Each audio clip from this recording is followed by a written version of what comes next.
welcome to HHH, the podcast where we talk about those horrible humans in history. I am your host, Angela Pearson, and thank you guys so much for tuning in today. Those of you who are brand new, I hope you enjoy this episode. Those of you who have been around for a while, thank you so much for your support. If you guys are liking these episodes, if you're liking these creepy stories from history of these horrible humans, please be sure you're sharing this with your friends and family because that's love right there, sharing those spooky, creepy stories.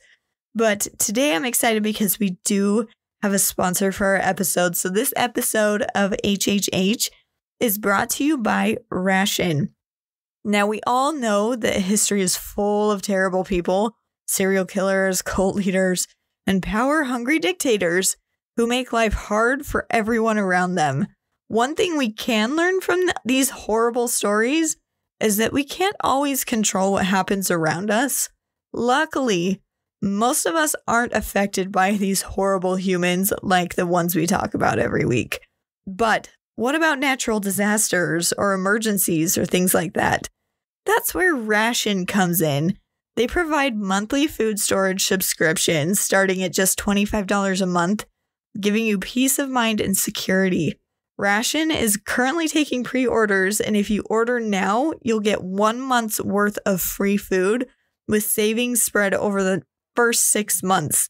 Just enter the code pre-order at checkout and claim your discount. The best part? Ration starts shipping in January, so you'll be ready to face whatever 2025 throws your way. Visit monthlyration.com to secure your subscription today. With Ration, you'll always be prepared, no matter what life has in store for you. So thank you so much for your sponsorship.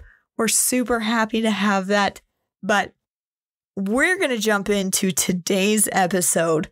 Oh, guys, today we are going to be talking about another dictator. And this person, in my personal opinion, is the biggest villain in World War II. A lot of people believe that's Hitler, but Hitler's one of the worst people to have ever lived, but I think our horrible human in history today is worse by a hair, but I still think they are worse than Hitler.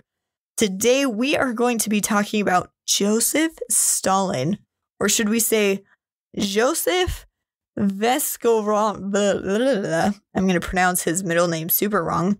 Vissarionovich Djigavili. Yes, that is his real name. It's not Stalin. It's that gibberish I just said. And the estimates of how many people died under his rule range between 6 million to 60 million. 60 million. I know that sounds like quite the range, but if you only count the murders, that's about 6 million. If you count all the people who starved to death or were worked to death or executed or anything like that, it's a lot closer to 60 million. And for some perspective, around 17 million people were murdered by the Nazis. So a little bit of perspective there. So Stalin led a ruthless life, and even his own family members were not safe from his wrath. So join me today as we talk about one of the world's worst dictators that I studied pretty heavily in my graduate school.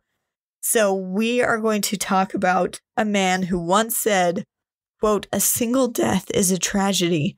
1 million deaths is a statistic." So let's get into this. Let's talk about Joseph Stalin.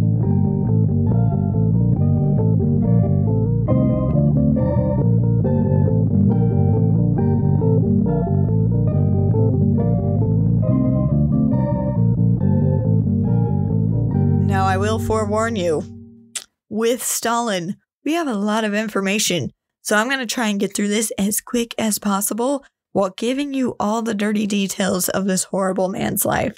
So like I mentioned in the intro, Joseph Stalin was born Joseph Vissarionovich Djigavili on December 18th, 1878, which at one point he decided to change his own birth date to be December 21st, 1979. Why? because he could. Why not? So he was born in Gori, Georgia, which at the time of his birth was actually a part of the Russian Empire. Now, just in case I have a couple of younger listeners that don't know this, Georgia is a state in the United States. However, it is also a country in Europe. So I'm talking about the country in Europe just in case we needed to clear that up. I don't think we needed to, but we're going to do it just in case. So his father, Vissaronian Dizgoof, sorry guys, these Russian names are so hard. Dizhugashvili, there we go, also known as Besso. I can handle that one. His father was a shoemaker, specifically making footwear for the Russian army. So he was gone quite a bit traveling with the army because he needed to be there to make their footwear. And I know you are never going to believe this, but Joseph Stalin's father was an abusive alcoholic. I know you would have never guessed that based off of listening to all the other episodes about these horrible humans. But surprise, surprise, his father was an abusive alcoholic. And he was very abusive to his wife and son. But he was also known around town to be pretty violent. So his mother, Ekaterina, I'm not going to try and say that last name again. We're just going to move on. So Ekaterina was usually pretty protective of Stalin, so she tried and protect him from his father. But she also was not afraid to dish out her own punishments to the boy. So he lived in a pretty violent home growing up, both from his mother and his father. And Stalin actually didn't learn to speak Russian until he was about 9 years old. In fact, he actually kept his Georgian accent throughout his entire life. And he probably did not like that very much. But unfortunately, that's what he had.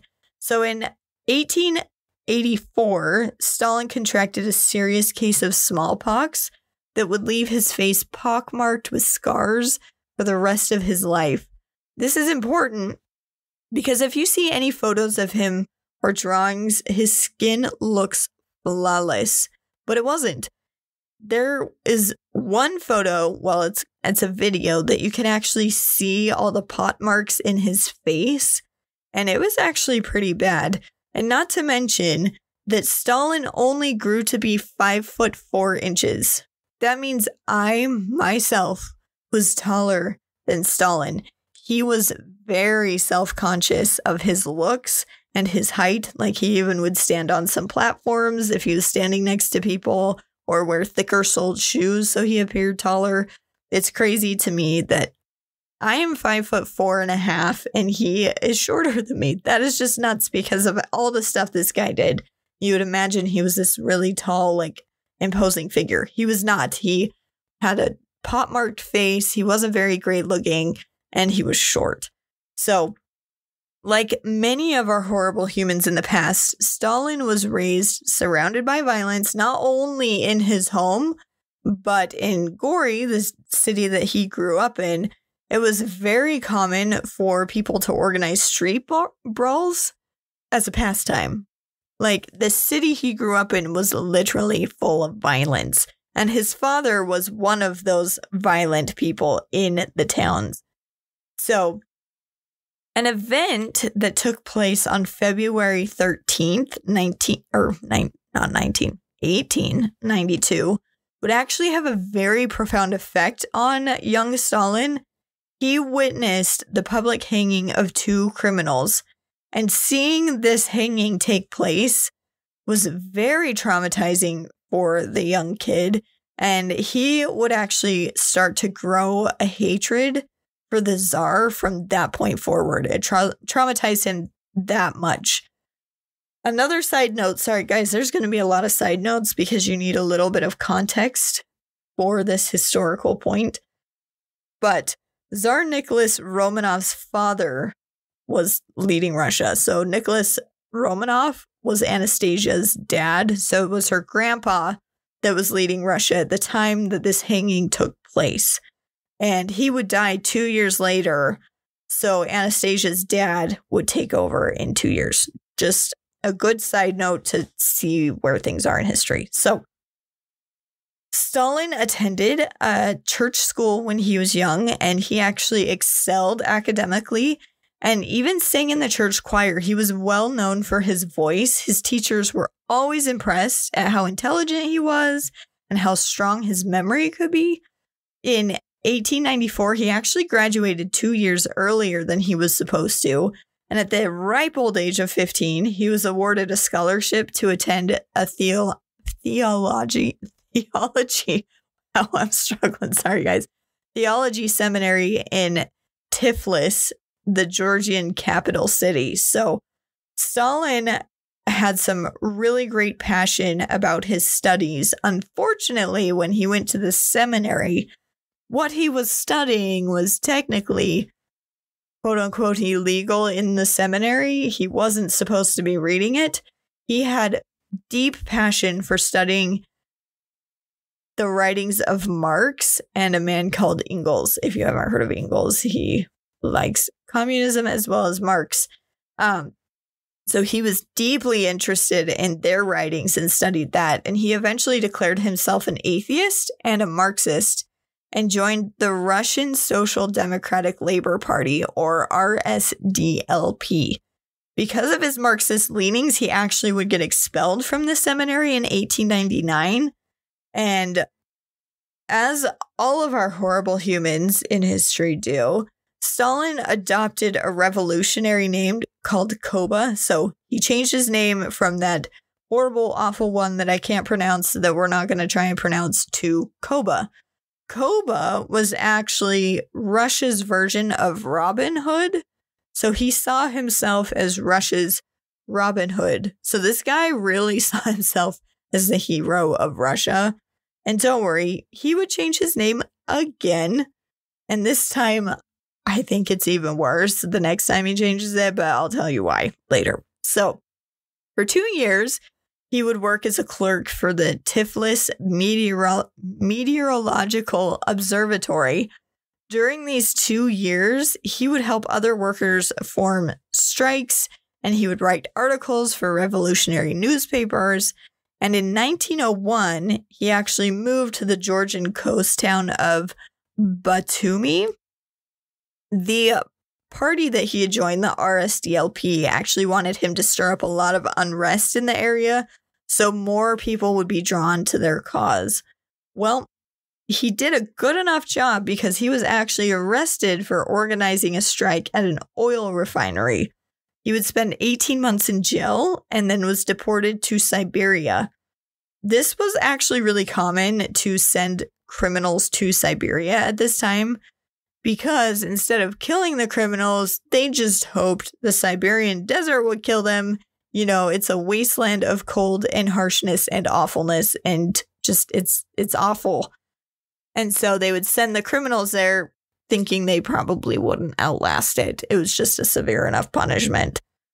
So over the next 12 years, Stalin would be arrested 6 times, and he often escaped and would travel around using forged documents as he slowly headed west.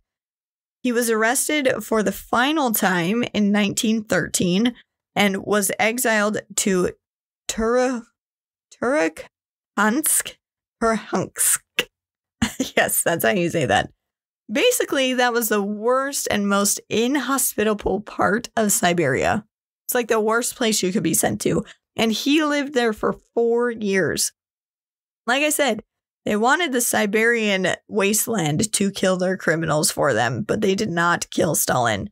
In fact, this experience hardened him and made him more bitter and cynical than ever before.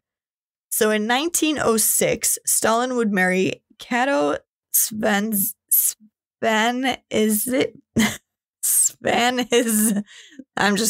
we're just moving on. And a year later, they would have a son named Yakov. Stalin was a pretty absent father because he was too busy stirring up unrest throughout the country and being a revolutionary. So he was pretty absent as a father and a husband. But in December of 1907, at the young age of 22, Cato actually died of typhus. While he was at her funeral, Stalin stated, "This creature softened my heart of stone. She has died, and with her have died my last warm feelings for humanity." And he wasn't wrong. I think most of his warm feelings towards humanity had already died, but with her death, it killed the rest of them.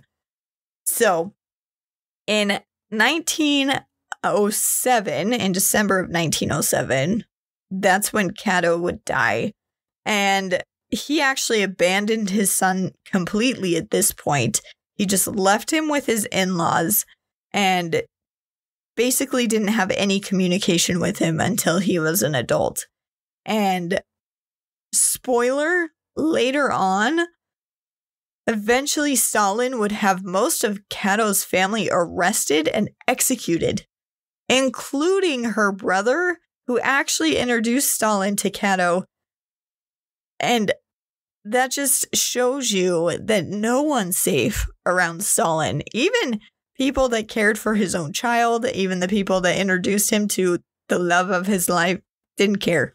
He had them all executed. So spoilers, that happens later.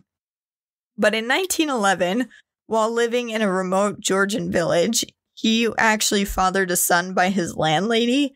The boy's name was Constantine, and he never ever contacted this child and never claimed him as his son, which I honestly think is pretty lucky for this kid, because I'm pretty sure he would have been killed, because the other children that he had didn't fare super duper well. So in 1903, the RSDLP would split into two different factions, the Bolsheviks and the Mensheviks. Stalin followed the Bolshevik party because he actually admired its leader, a man named Vladimir Lenin, who is another horrible human in history, but that is another story for another day. So Stalin would catch Lenin's attention after Stalin was found raising funds for the cause. Do you want to know how he raised funds for the cause? It wasn't going around asking for money, no. I can tell you that is not what he did. He committed robberies, and he even kidnapped people and asked for ransom, and then even tried to undermine the Mensheviks party. That is what he did. He threatened and kidnapped and robbed. That's how he earned money. So super great. But Lenin loved that. He thought it was amazing. He even called Stalin the, quote, wonderful Georgian. And in 1912, he would appoint Stalin to the Bolshevik Central Committee. So he got this form of power in this group. This is when Stalin actually changes his name again from Koba, Robin Hood, to Stalin, Joseph Stalin, meaning man of steel. No offense, I think this is super offensive to Superman. That's the only man of steel, even though, Superman doesn't exist until 1938. That's fine. It's still offensive to future Superman, okay? Anyways, in 1914, the Great War, or World War I as we now know it, broke out in Europe, dragging Russia into the war. Russia lost large amounts of their territory to Germany, plus there were food shortages, which none of the people actually knew what food shortages looked like at this time compared to what was to come. But they had a lot of economic hardship, and Russia's infrastructure was devastated. So people were starting to get pretty furious with Tsar Nicholas Romanov. So this actually really expedited the fall of Tsar Nicholas Romanov, something the Bolsheviks had been really fighting for. So they were really excited about this. On March 15th, 1917, the Russian parliament, which was called the Duma, forced a provisional government, and it basically forced Tsar Nicholas to abdicate his throne after a 304-year reign of his family's name. Like, can you imagine being the person that has to be like, hey, family, Yeah, so I'm the one who lost the throne. Don't hate me. Like, he didn't really have a choice. And I want to say a quick side note about Tsar Nicholas. I might have said something in the episode about Rasputin, but by abdicating his throne, he genuinely thought that his family would be free to live like normal people. Like, they would be free, they could wash their hands of politics and just move on with their lives and just be a happy family. That is all he ever wanted for his family. Well, the Bolsheviks had a very different plan for Nicholas and his family. A year after he abdicated his throne, the Bolsheviks actually ordered by Lenin would have Nicholas and his family brutally murdered. They were gunned down when they thought they were going to be having their family picture taken. And I have more interesting facts about that entire situation, but again, that is another story for another time. After Nicholas abdicated, the Mensheviks had the control of the country. They took control of the government. And I'm sure you're wondering where Stalin was during this whole time, since this story is about Stalin. Oh, don't worry. He was in exile. He was in exile during the whole Russian Revolution. So something he'd been fighting for, he wasn't even present in the country when it took place. Wah, wah. So he would return and live in Petrograd, where he became the editor of the Bolshevik newspaper Pravda, which means quote unquote truth. Super ironic, since it was just one giant piece of propaganda in Russia. It's ironic it was called truth. Since the Bolsheviks were the minority party at the time, Stalin decided that he should probably cooperate with the Mensheviks just to bring a more positive light on the Bolsheviks. The Bolsheviks killing the Romanovs was not the greatest idea for them because the people still liked Nicholas and his family, so it was not great that they got murdered. So they were trying to repositive their look to the people. Now, Lenin was also exiled when the revolution took place, and when he returned, he mocked the new government by saying it was no better than the old government, and Stalin even got in trouble with Lenin since he was trying to cooperate with the other side. So Stalin decided to actually get stricter on which side he would pick, and obviously that was going to be Lenin's side. In July of 1917, protests actually started breaking out against the new provisional government. Bolshevik leaders were arrested, except for Stalin. They didn't actually believe Stalin was much of a threat. Oh, those silly people, if they only knew. By late October, Lenin would be back in Petrograd and urge that power over the government be seized immediately. This would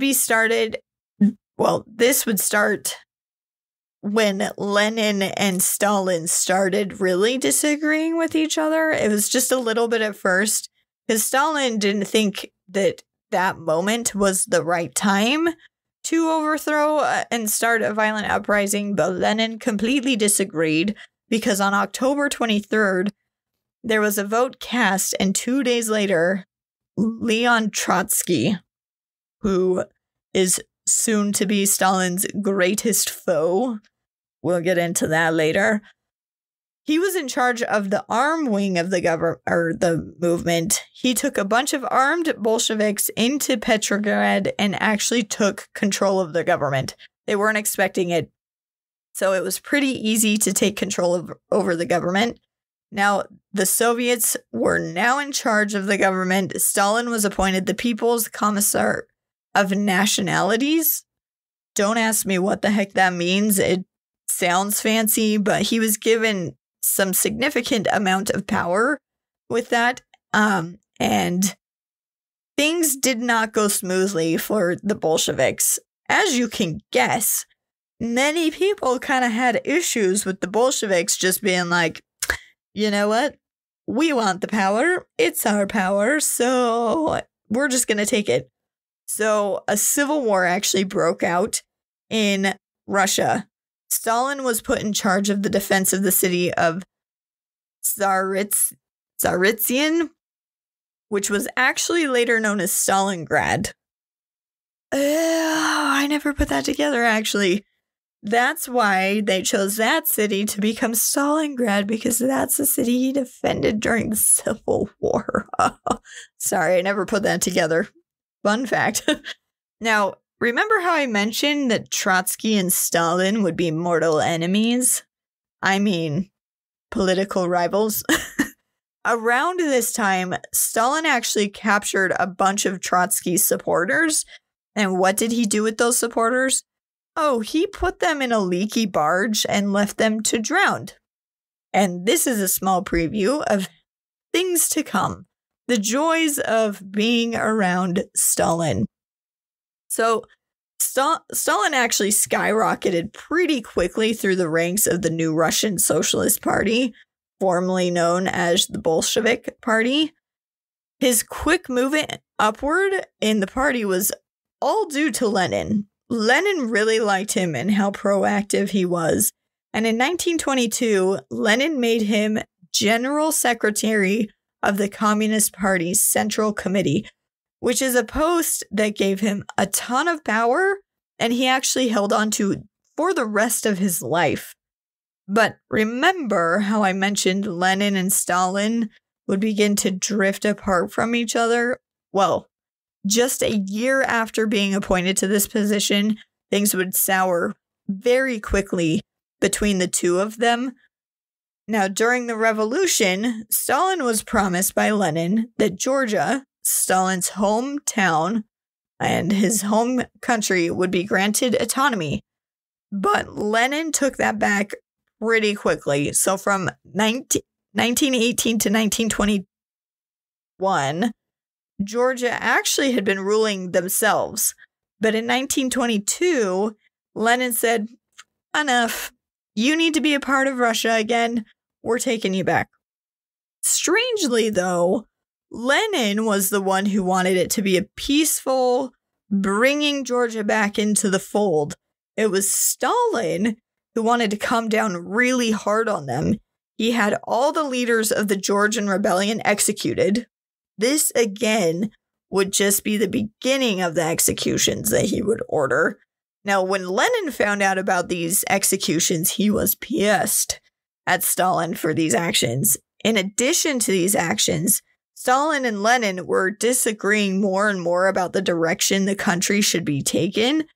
Stalin felt that Lenin wasn't staying true to Karl Marx's teachings of communism and almost felt like Lenin was abandoning their ideals.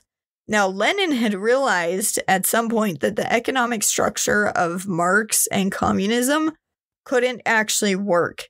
He saw that his people were dying and not prospering under communism, and the people were no longer motivated to work in the way that they needed to be able to be sustained.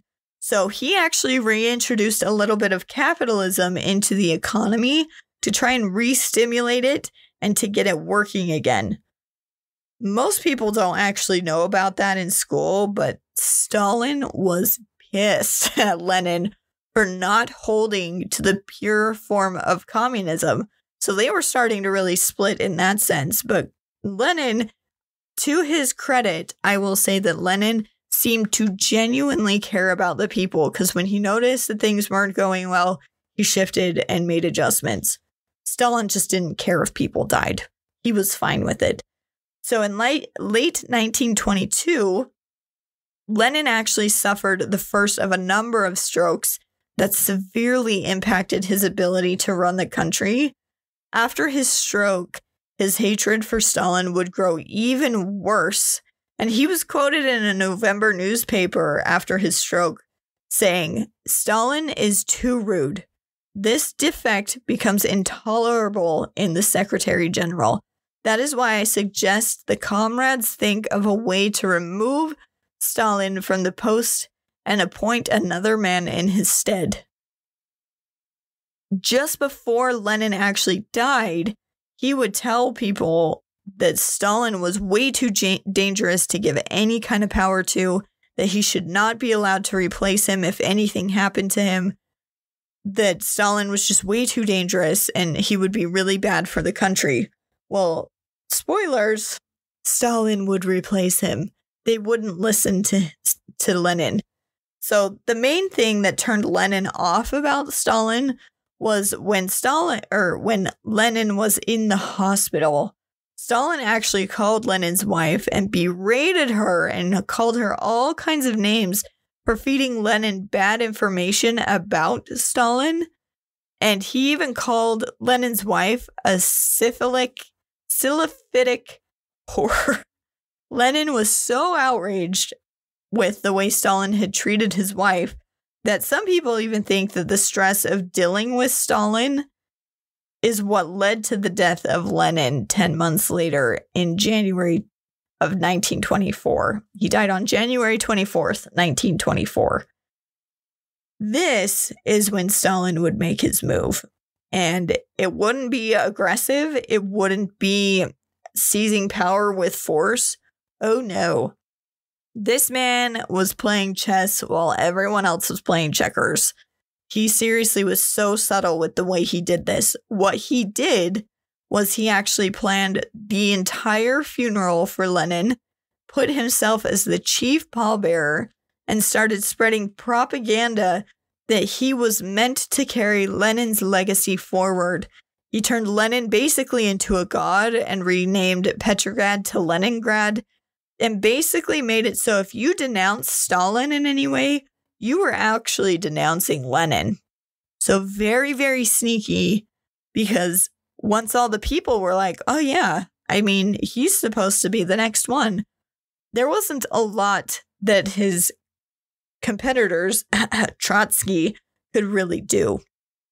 So now that he had the people and the minds of the people, he just had to overthrow his nemesis Trotsky, who Lenin wanted to take over.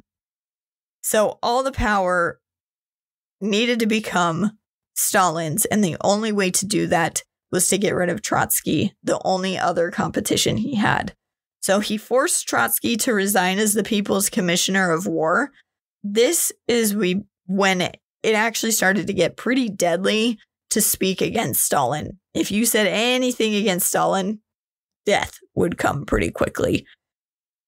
So we need to go back in time a little bit to 1919, because we're currently in 1927. Let's go back to 1919. This is when Stalin actually married his second wife, Nedzheda. She had two children. Well, the two of them had two children together.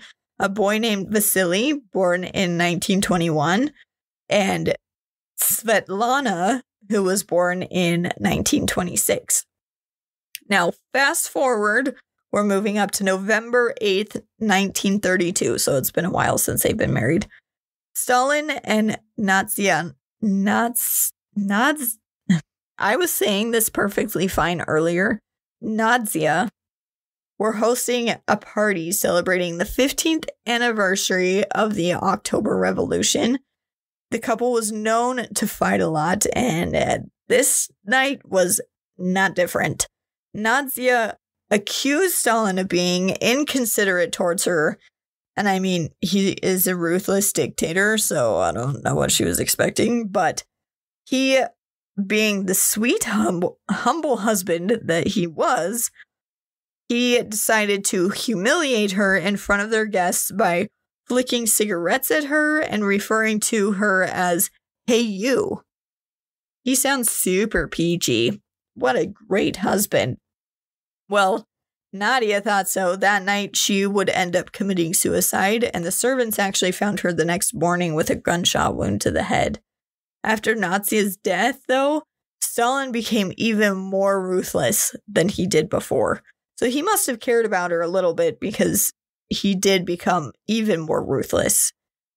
So this is where we actually start to get into the really horrible things that Stalin did to the people of Russia, aka the Soviet Union, as it was then called in this point in history.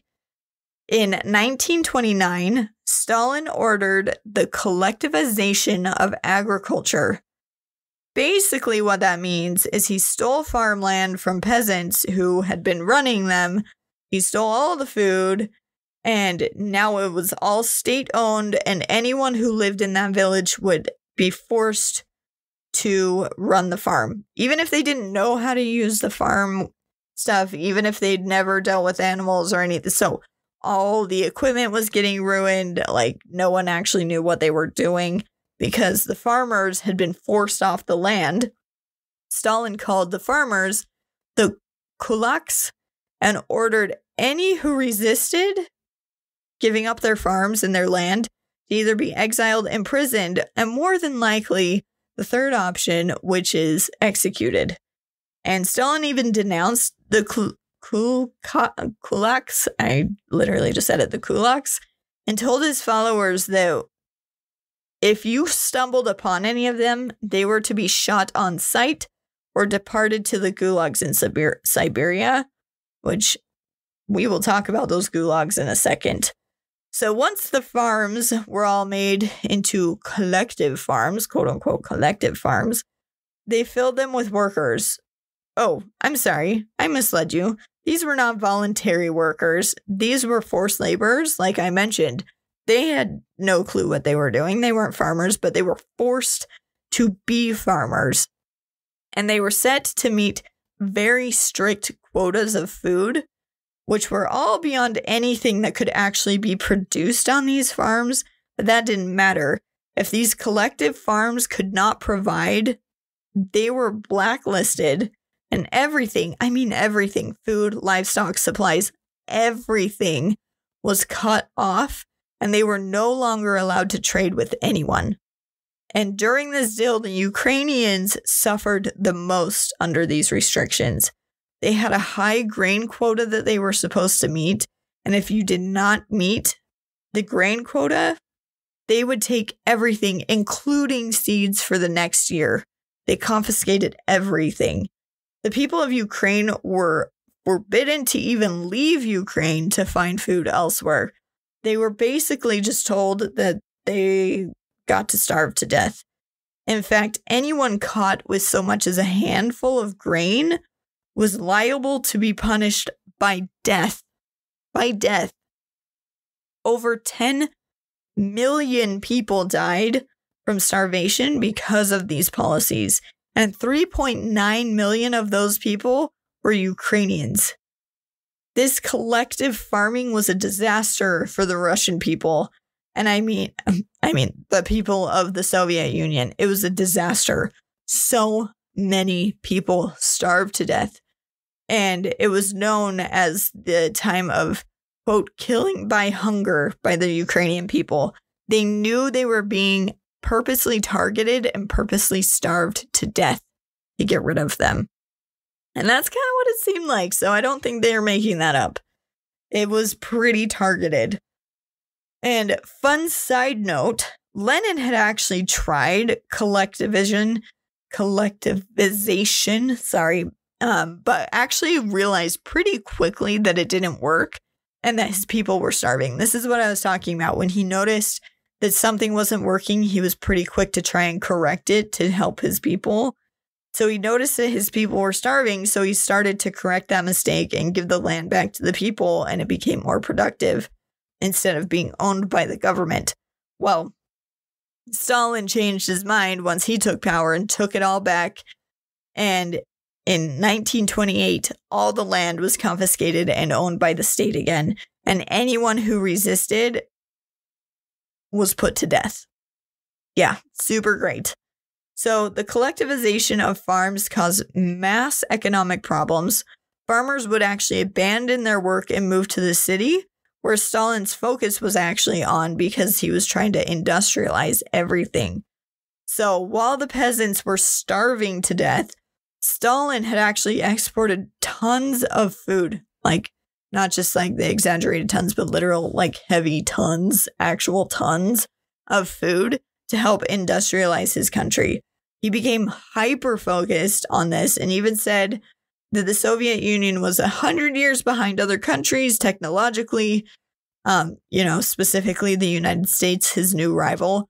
They had 10 years to catch up, or else they would be crushed by the rest of the world. So he instituted a 5-year plan to make Russia modern. And he was actually pretty successful at surpassing all of the other countries technologically, but he never was able to catch up to the United States with their industrial development. That's because the United States is amazing. So just like the farmers, though, Stalin would set unrealistic goals for the production that could never be made, never be met. So corners were cut, things were done not super well, and everyone was actually pretty afraid to speak up. If they saw a process that wasn't working well and they thought of a way that could improve it, they just didn't say anything, because that might be taken as speaking out, speaking against, and anyone who did that was shot. So no one spoke up, nothing was improved, nothing could move forward, just because everyone was too afraid that they were going to get shot. And fun fact that you won't learn in history, the Soviet Union actually had concentration camps before Germany and had way more of them. And the first camps in Russia would actually open in 1919 and rapidly expand under Stalin. So these are the gulags. By 1935, 1 million citizens were living in gulags in Russia or Soviet Union. Now, gulag is actually an acronym for some Russian words that I'm not actually going to try and say because I'm giving up on that today. So anyways, the words mean are main camp administration. Sends chills up your spine, doesn't it? Super scary sounding. I mean, when you find out what happened there, it might send some chills up your spine because it was not a pleasant place. Gulags were forced labor camps for political prisoners, criminals, and anyone that gave Stalin any kind of funny look. And I'm not even exaggerating. Most of these criminals were imprisoned on trumped-up charges, or it was based on their race or ethnicity that they were thrown into these prison camps. And the prisoners had to work very long days with very, very, very little food, incredibly harsh weather, and violence. They would beat prisoners all the time. Many prisoners actually died of exhaustion, assault, or execution. Obviously, that's their favorite way to kill people in Russia. The number of people who died in these gulags ranged from 1.2 million to 20 million. It was hard to keep track because so many people got sent to these gulags. And these camps were actually open until 1956. So in 1934, Stalin felt that his power was starting to be threatened. So he actually did a purge of his party. So 1,108, or 56% of the Congress, was arrested, and 1/3 of them was executed. Stalin also had another popular party leader assassinated, and then executed that man's wife and his 85-year-old mother, accusing them of the assassination. Right, I'm sure it was them. That 85-year-old woman's probably super dangerous. Anyways, this started to be, quote, Great Terror. Stalin instituted a new law that deprived defendants of any kind of defense. So if you were accused of anything, you were just automatically guilty. You didn't even really get a trial. You were just guilty. They had some show trials to show the citizens what it was going to be like, and all of them basically ended with the defendant being put to death. So now people were terrified. Over the next 3 years, until 1939, Stalin's purges became more and more severe. He would actually create arrest and execution quotas that he encouraged his secret police, the KGB, which is so terrifying. The KGB is so scary. They were encouraged to not only meet these expectations, but you know what? If you felt like killing some more people than I'm asking you to, go ahead and do it. That was encouraged. Stalin encouraged them to exceed those execution orders. So Stalin himself actually would go through lists of citizens and decide who was to be executed and who would live, and then send the KGB out to follow his orders. An estimated total for executions throughout this Great Purge are from 700,000 people to 1.75 million people. Now, included in this purge were all of his highest-ranking, most experienced members of the military. This is important later. This was a big whoopsie-oopsie-doopsie that is really going to bite Stalin in the butt very soon. We'll talk about that in a second. Now, normally, people are pretty protective of their family and everything, but with these new rules in the Soviet Union, people would denounce their family, their friend, and anyone they knew before someone else could denounce them. So these are just the normal, everyday Joe Schmoes. They were denouncing each other left and right so they wouldn't get killed. Because if you were found out to be against the party, you got killed. So they would denounce their neighbors or their friends or even their own family.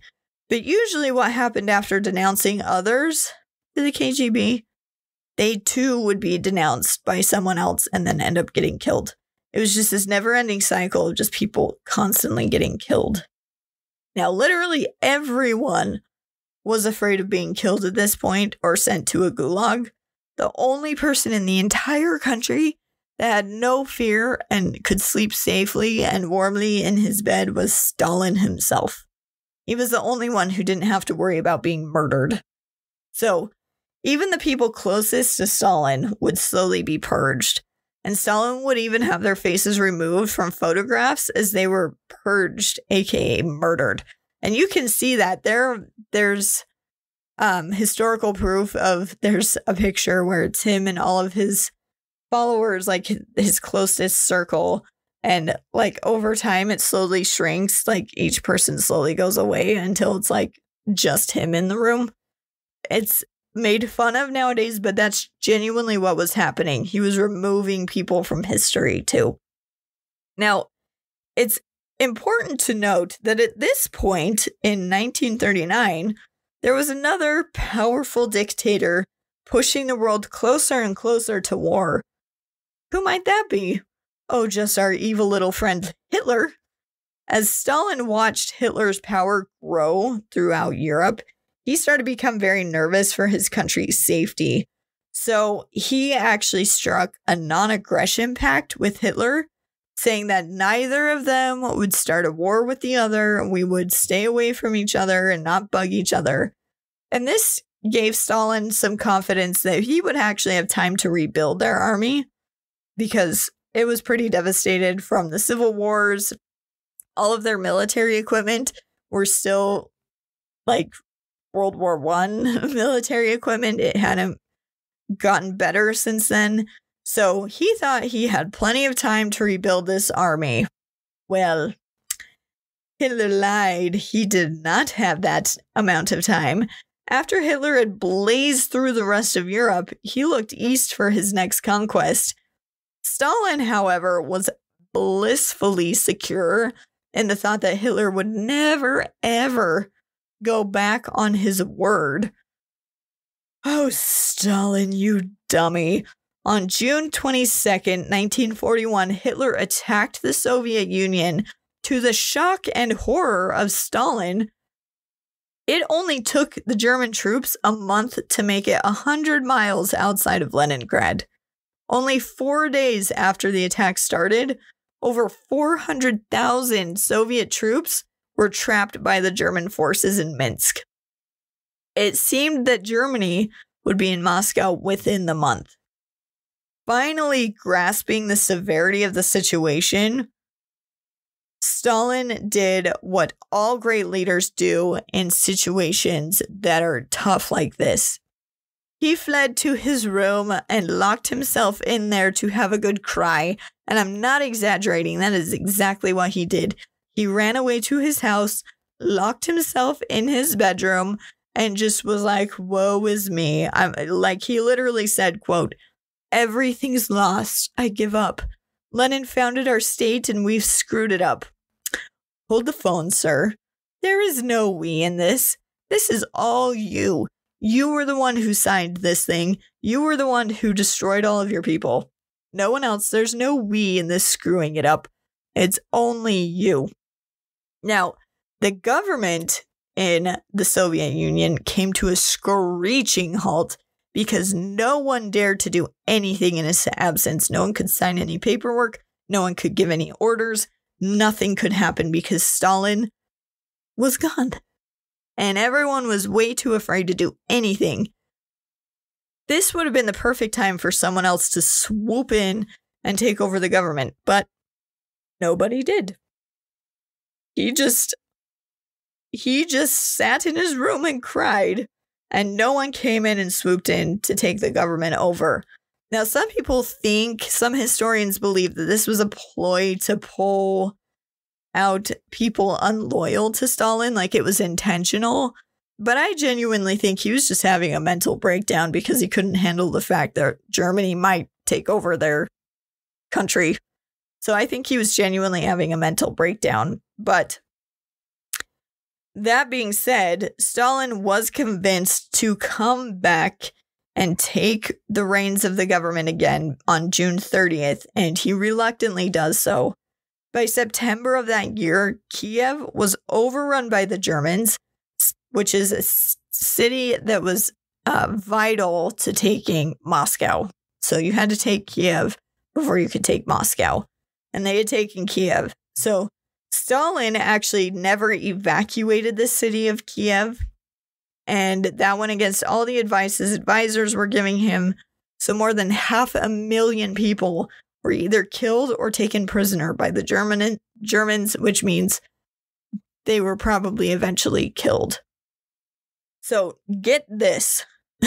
This part blew my mind. And sorry, this is going to be a little longer episode, so I hope you enjoy it. But this blew my mind. Stalin blamed the prisoners for getting captured. He said, quote, all prisoners of war were traitors. Say what now? Say what? You didn't protect them and they're the traitors? Come on. Come on now. Let's not kid ourselves. Any prisoner of war that was actually returned to the Soviet Union was immediately sent straight to the gulags, to the labor camps. So they were punished for being prisoners of war and probably killed in the labor camps. So even his own son, Yakov, from his first marriage, was taken prisoner. And when the Germans approached Stalin to see if he would trade for his son, he literally said to them, I have no son by that name. Wow. His son ended up getting shot and killed by the Germans. And he didn't even care. That's the kind of man this is. He doesn't care about human life at all. So the Germans made it 25 miles outside of the city, and Stalin watched the parade of soldiers go by straight to the front lines. He was watching the tanks drive by as they were going to the front lines. Now, I'm not going to lie. Without the harsh Russian winter that started, I think the Soviet Union would have been doomed and toast. I think Hitler made the same exact mistake as Napoleon. He waited too long to invade Russia, so their secret weapon, aka winter, won the war for them. Oh, and not to mention the fact that Stalin teamed up with Britain and the United States. That also had a hand in it as well. So by 1945, the war was finally over. But the toll on the Soviet Union was so huge. Over 25 million people from the Soviet Union died in the war. That is 6 times as many people that had died in Germany in the war. And Germany started the war. That is nuts. So Stalin made it very clear after the war had ended that Eastern Europe was going to remain under his control, and so began the Cold War. Winston Churchill even said at this point that an iron curtain had descended across the continent. Strangely, despite all the terror, death, starvation, executions, etc., Stalin was more popular than ever before at the end of the war. The people believed that the conflict with Hitler had wiped away those awful things from the past and that they were going to move forward and everything was going to be handy-dandy, honky-dory, whatever. It had not. Stalin had just been too distracted and too busy with a war to focus on killing his own people. And after the war, his paranoia, like all other dictators we've ever talked about, got so much worse. So bad that as soldiers returned from fighting in the war, they were immediately sent to labor camps because he didn't trust them. Jewish intellectuals and doctors were tried and immediately executed, and these actions likely killed a few more million people. So, unfortunately for Stalin, fortunately for the rest of the world, Stalin was getting old, thank heaven. On February 28th, 1953, he had a severe stroke that paralyzed him. When this stroke happened, he was actually in his room alone with the door closed, and his guards were too afraid to disturb him. So he was in there having a medical emergency, lying in a puddle of his own pee with people too afraid to come in and check on him to see if everything was okay. So he laid there for hours. After a few hours, eventually they did find him, and it took a minute to actually call a doctor because everyone was terrified that if they did the wrong thing, they would die. So after a few days, Stalin would slowly suffocate to death due to the paralysis caused by the stroke. So he officially died on March 5th, 1953. The people genuinely mourned his loss, and even the people in the labor camps mourned the loss of Stalin. Now, that makes me almost feel like the whole entire country was suffering from Stockholm Syndrome. And they absolutely loved him, despite the fact that everyone was terrified that they were going to be killed at any moment. That's why I think it was like a countrywide Stockholm Syndrome. It had to be, because he was literally the worst. And thankfully, his replacement, Nikita Khrushchev, was able to say, while Stalin was a great and he did some good things, he actually did some really, really terrible things to the Soviet people. And people, after he took over, started to finally begin to see Stalin for what he really was. And that was a monster. He was a complete monster. With Stalin killing an estimated 6 to 60 million people, by the way, the population of California is 39.03 million people. All of those people dead. You could even add the entire population of the state of New York, which is 8.336 million people, and it still isn't close enough to come to the total number of people that died under Stalin. 60 million. Whole state of California gone. New York's gone. Like, all of it. Because of all of these killings, Stalin is our horrible human in history for the week. Now, there's a lot more detail when it comes to Stalin. I went through this really quick. There's so much history in there with all the wars and there's a lot. So I hope you were able to see how truly evil this man was. And if you liked today's episode, or if you didn't like it, I don't really care. You should still subscribe. Just kidding. I'm sure you loved this episode. But you should subscribe and share this podcast with anybody that you know who would like to hear creepy stories about history. And next week, we're going to do a little bit of a Halloween theme. We are going to talk about the man known as the man who killed Halloween, or the Candyman, Ronald Clark O'Brien. He is the reason everyone feels like they need to check their kids' candy on Halloween. And if you want to know what he did and why now everyone has to check their candy, tune in next week for this really spooky episode. We'll see you guys next week.